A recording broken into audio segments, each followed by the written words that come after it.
Welcome back to Happy Stitching from Magic Hour Cross Stitch Supplies. I'm Donna Murphy, and this is my daughter Serena Murphy behind the camera. And we are continuing our video series on how to help brand new cross stitchers get ready for their first project. So we have talked about fabric and how to choose the right size and count of fabric. And now we're continuing the fabric preparation by gridding. Now, first, what is gridding? It's a way of marking your fabric so that it's easier to keep track of your stitching. It gives you a grid of 10 by 10 squares that will match up with the design on your printed pattern or PDF if that's how you're stitching, and will help you to coordinate those two to make sure that you're not making mistakes as you go along. That's what gridding is. Now there are different ways to do that.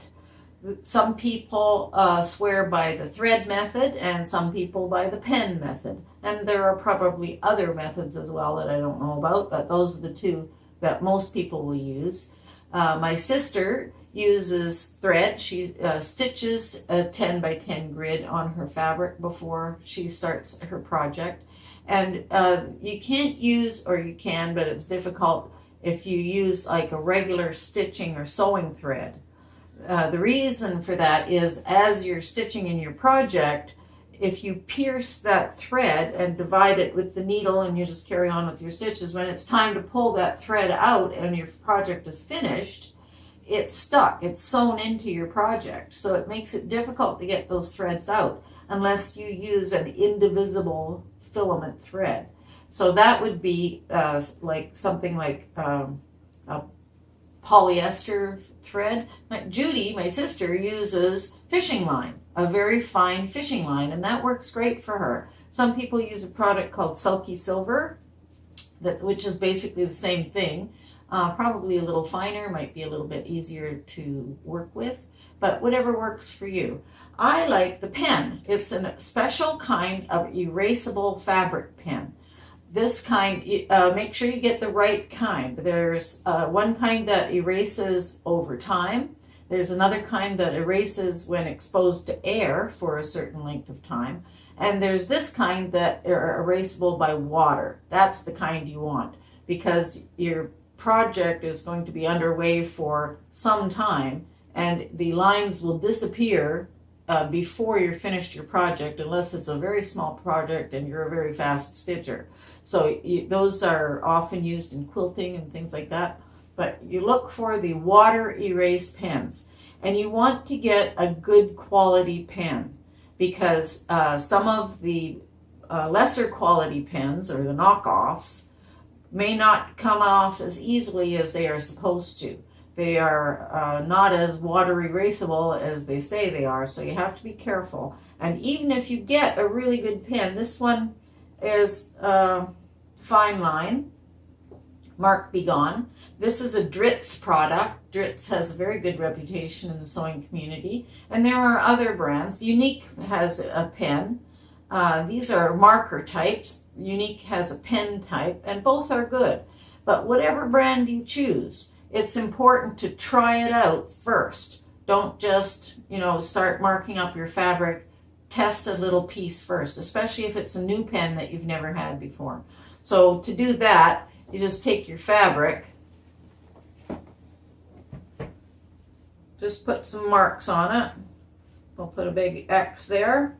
So we've got an X there. And then you want cold water and a sponge. So my little sponge here, just soak up some water. And just by dabbing, you can see the mark disappears. Now you want to leave it for a little while. Let it dry completely. I see I didn't get it all off, but that's because I was just in a hurry. So leave it for a little while, make sure that it stays off. I have had pens where I dab it away and it looks like it's gone, and when I come back and look at it later, I can see the lines again. So I just did it again and they stayed away. Now there are a couple things you have to be watchful for though, and what fixes the lines permanently is heat. So you do not want to get your project hot after you've marked it. In other words, don't leave it in the hot car. Don't iron it. Don't put it in front of the heater. And when it's time to erase the lines, make sure you use cold water and just dab it on. Use lots of cold water if you want to, and just keep dabbing until the lines disappear. See, you can't even see where the line was. And that means that's a good safe pen to use, and that's what I'm going to use. So what we're going to do next is we're going to look at our pattern and see where we want our marks to be. So I need these. Now I've marked the center of my fabric. You can see here, this big cross in the middle, that's the center of the fabric. And I found that simply by folding it this way and marking, and then folding it this way and marking, and that's the center of your fabric. Now the center of your pattern is found just as easily. That's the legend. So if you look on the side, this is a two across two this way pattern. So if you look on the side, these little arrows here, that's the center of the design. And there will be another one at the top. There's the center of the design. So these two intersect here, and that will be the center of your picture. And I've marked that's one stitch with the little blue square. So that's the stitch. That will be your first stitch. That's how I do it anyway. Of course, there are other ways to do it. I'm teaching how I do it because that's the way I know. So other people will tell you differently, but that's okay. They do their thing, and I do mine, and you can do yours. But this is how I do it. I find the center, and that's my first stitch. So how do I make my grid line up with the pattern? Now, if you'll notice, patterns are printed so that every 10th line vertically and horizontally is heavier. It's sometimes hard to see that, but once you know it's there, then you can see it easily. And those are marked with numbers on the sides and across the top.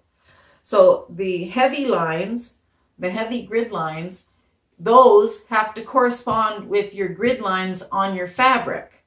So the center of the fabric will correspond to the center of your design, but not necessarily the grid lines that you want. Because as you can see, the arrow is not on one of the heavy lines. So you have to do your first line paying attention to where it's going in relation to the center. Now that sounds really complicated. It really isn't. So here's how you do it. I've got my pen. I've got my center marked. So this is my center point. Oh, one really important thing, right top. At the top of your pattern, of your fabric. I didn't do that for a long time, and there were many times when I started out doing it this way, then I did some this way, and I ended up taking out a lot of stitches. So save yourself the headache and write top at the top of your fabric. Now I know every time which way it will go. So you've got your center of your fabric. We found the center stitch on your pattern. Now I marked up here that this heavy line is actually 2 stitches that way from the center of the pattern. So my first vertical line, I'm just going to put it in a little darker here so you can see it. There's my center. And there's my first vertical line. Now that one corresponds with number 60 on the pattern.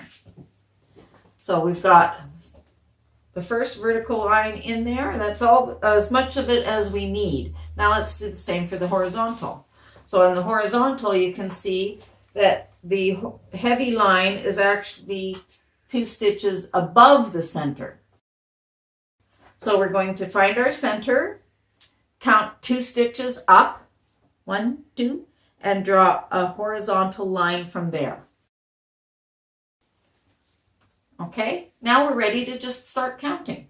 So that's our number 60 and 60. So as we draw our lines, we'll go 50, 40, 30, 20, 10, 0. And then we'll have all of our lines marked. And that will make a nice grid on your fabric. Plus, it gives you a kind of a snapshot of how big your pattern will be on your fabric when you're finished. So I'm not going to stop to do all of that right now, but I will show you on my other pattern. We're talking about Groovy now. This is my Groovy pattern, and I've already done the gridding on this one. There's my beautiful fabric all ready to be stitched on. And this is a long rectangle pattern, so it's going to go like that. And you can see that's going to correspond very nicely with this, and it'll give me lots of room around here to turn it into the bag for which it is destined. This is going to be the back of a beach bag that I started last year. And the next step will be to get started with the sort our flosses and get started with our actual stitching.